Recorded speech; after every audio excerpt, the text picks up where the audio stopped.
I'm Sherold Barr, and I'm a master coach and a facilitator of the work of Byron Katie. And I'm fascinated right now about the mind and how we can use our minds to change our brain and some of the new developments on neuroplasticity. Rick Hanson is a neuropsychologist, and he's author of Buddha's Brain, the practical neuroscience of happiness, love, and wisdom. And I'm holding it up here. It's a fantastic book, and you have really written a book that is a pleasure to, not only a pleasure to read, but it's very practical. I'd like you to talk about mindfulness, and let's just talk about why you wrote this book, and give us an overview of the book, and then we can talk about a couple of things like the negativity bias and some aspects of that. So Rick, will you just take it away? Sure. Well, thank you very much for being here. I'm really happy to do this. Thank you. Well, I was just reflecting during your introduction there about how it's interesting that science, as well as the great spiritual traditions of the world, are both deeply interested in causes. You know, what causes what?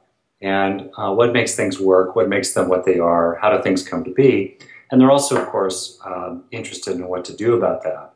And so if you're interested in happiness, love, and wisdom, to pick three words that probably cover an awful lot of ground, and you want to understand the causes of happiness, love, and wisdom, the final common pathway for all the causes streaming through us that end up with what we care about, you know, whether we're suffering or joyful, whether we're contracted and angry or open and loving, or whether we're confused and lost, or whether we have a sense of clarity and direction and insight. All that is constructed via the brain. I mean, absent something transcendental, which I happen to believe in, but it's separate from that. Whatever is separate from some transcendental mystical factor, call it God to pick a single word, or by no name at all, the rest of it is constructed by the brain. So if you can understand increasingly how to work inside the black box, you know, how to go into the 3 pounds of tofu, basically, right between the ears, then in effect, you've got your hands around the steering wheel of your life.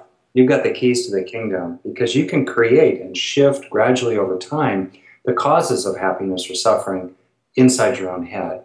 And that gives a person an amazing amount of power and a sense of groundedness, and that they can do something about their life at a time when so many people feel so rattled and buffeted by large events as well as local events, literally across the dinner table or, you know, across the bed.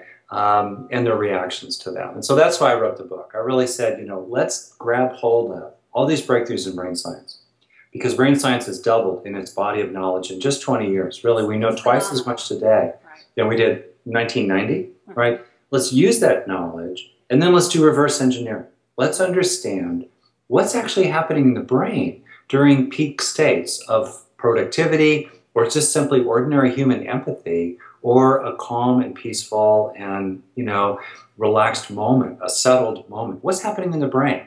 And then, by understanding what's happening in the brain, informed by the contemplative traditions, the wisdom traditions, the Olympic athletes, so-called, of mental training, we can then gradually, over time, use the mind alone to activate those neural substrates that support the mental states of interest that we really, really care about. Namely, let's say broadly, happiness, love, and wisdom. So that's what I tried to write. I tried to write a fundamental kind of operating manual plus Maha toolbox for what regular people could do in the middle of the daily nutsiness, you know, inside their own head.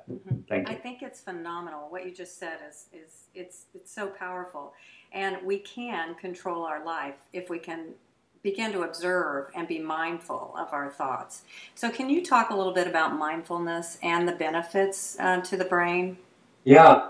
Well, the famous saying in brain science is that neurons that fire together wire together. So in other words, mental activity, which causes neurons to fire together, leaves material traces behind. And that's quite extraordinary to appreciate. You know, I define mind as the flows of information through the nervous system, which kind of makes sense. You know, the nervous system is like hardware, right? Mind, very broadly defined, is software. Most of mind is outside of awareness, okay? All of it is building structure. That's neuroplasticity, which is basically mostly fairly humdrum and incremental, although sometimes it's pretty spectacular. Now, what's in the field of awareness, though, is turbocharged for building neural structure. In other words, attention is like a spotlight. It illuminates what it rests upon. but it's also like a vacuum cleaner. Sucks it right into the brain and leaves those residues behind. And that's where mindfulness comes in. Okay. Because first of all, much of the time, what's in the field of awareness is junk. We're running these little anticipatory scenarios of either rewards we want to get that are typically disappointing when we finally get them, and that's a cause of suffering right there. Past and future, isn't it? It's just past and future.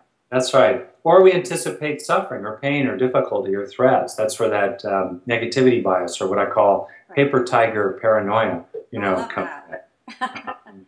Anyway, so all that in the background murmur of the mind in the simulator, if you will, is leaving neural tissues structure in its wake, because neurons that fire together wire together as well. So mindfulness helps you pay a lot more attention to those background stories that are constructing subtle biases and response tendencies and the rest of it.